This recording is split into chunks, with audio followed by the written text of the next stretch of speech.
Hemman ret görüşe berrakta görüşem. Yaman köp tırladım. Ya sol belinin ağa bu. Yaman köp kurladın o gün. Darman oldu mu? Hemen başka yerden alıp horoz oluyor mu? Koyun koy plan edin edip.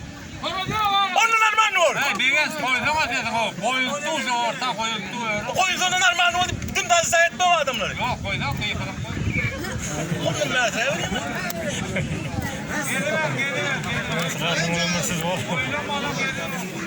Öyle diyen adam ne yazsa der bunları?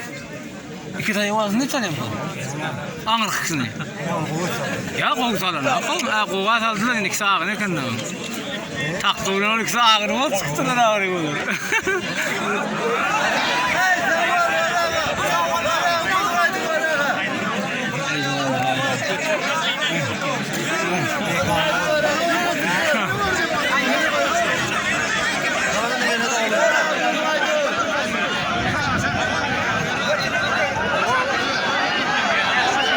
Hayırlı.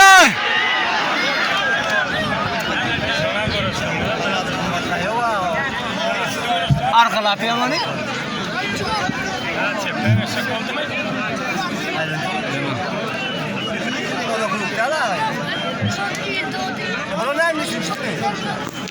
Diyorsun da görüşmedir de ortada.